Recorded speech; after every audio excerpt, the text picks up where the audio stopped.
Salut les amis, j'espère que vous allez bien.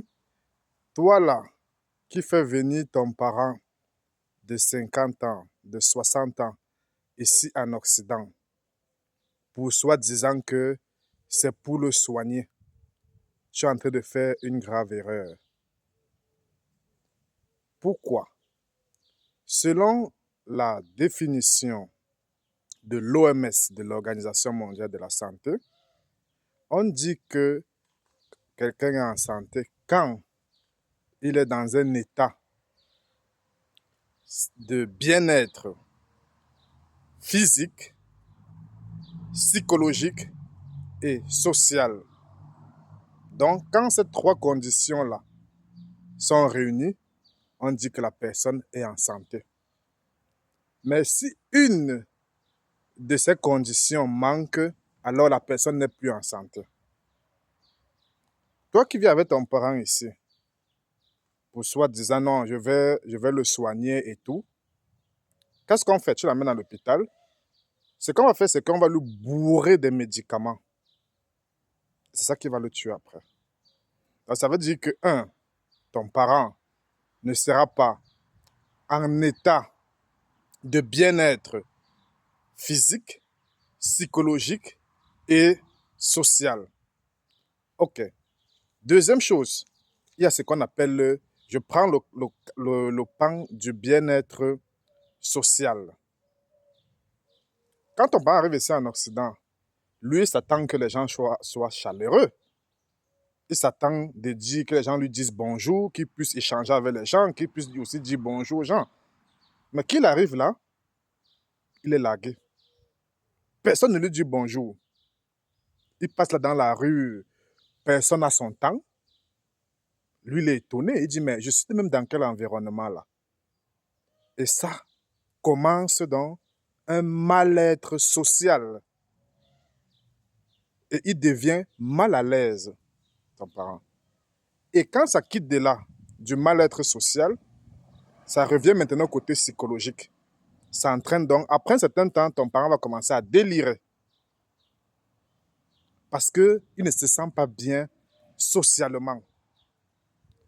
Parce que les parents, quand ils sont en Afrique, là, il est habitué que oui, il a ses activités, et il part aux funérailles, il se déplace, il y a les enfants autour de lui, c'est chaleureux, il y a du soleil et tout ça. C'est ça qui fait vivre. Ça fait partie de la vie, ça fait partie de l'épanouissement de ton parent. Mais si toi, tu l'enlèves de cet environnement-là et tu l'amènes en Occident, alors là, tu es en train de le tuer. Tu es en train de le tuer à petit feu, mais sans le savoir. Parce que la santé, ce n'est pas que tu vas seulement aller à l'hôpital, oui, on va le bourrer de médicaments pour le maintenir. Non. Il a besoin d'un bien-être physique, d'un bien-être social et d'un bien-être psychologique. Donc, quand tu fais ça, et que tu dis non, papa ou maman reste ici et tout, non, ici tu auras la santé, non. Il va rester ici 10 ans, ça va réduire même son espérance de vie, les amis. Qu'est-ce que tu dois faire? Qu'est-ce que les Africains doivent faire pour maintenir les parents en santé en Afrique? Oui, je sais que tu vas me dire, en Afrique aussi, il n'y a pas les hôpitaux, ils étaient malades et tout, et il n'y a pas la santé et tout ça. Je te donne raison.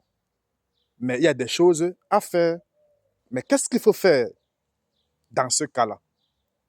Il faut miser sur le régime alimentaire. Donc, si ton parent est en Afrique, par exemple, ce que tu dois faire, tu dois envoyer l'argent tous les mois et tu dois te rassurer qu'il y a quelqu'un qui lui prépare certains aliments. Par exemple, tu dois lui faire des jus verts, par exemple. Donc, chaque matin, ton parent en Afrique doit prendre des jus verts. Ça veut dire quoi? Il doit mélanger, par exemple, les concombres, l'avocat, les salades, le moringa, par exemple. Il écrase, il boit. Ça va maintenir ton parent frais et en santé. Donc, toutes ces maladies de diabète, hypertension, là, et tout, il n'aura pas ça. Il sera dans un environnement qui est adapté à lui et qui est propre à lui. Il sera plus épanoui, plus en santé, physiquement et psychologiquement. Et de plus, si ton parent a peut-être le paludisme, la typhoïde et tout, tu lui ajoutes de l'oxygène. L'oxygène, ça va l'aider. Tu vas lui débarrasser de tous ces petits bobos-là. Donc, en gros, l'oxygène plus les jus verts, c'est une santé assurée. Ton parent n'aura pas de problème. Vous comprenez? Même le problème de vue, il n'aura pas ça. Parce qu'aujourd'hui, les parents en Afrique souffrent de problèmes de vue. Pourquoi? Parce qu'ils mangent mal. Ils mangent mal. C'est pour ça qu'ils souffrent. Ils ne voient plus. Ils s'alimentent mal. Surtout les parents qui sont en ville, là. Ils mangent mal. Donc, les amis, protégez vos parents qui sont en Afrique. Ne les négligez pas, ne les déportez pas pour ici. Parce que quand vous les déportez pour ici, vous les tuez avant le temps. Ils ne sont plus épanouis. Ça fait que son esprit n'est pas tranquille. Il faut que l'esprit de vos parents soit tranquille. Alors les amis, si vous ne connaissez pas la cure à l'oxygène, vous pouvez me contacter. Je vais vous montrer comment faire pour utiliser l'oxygène pour tout problème de santé. Portez-vous bien.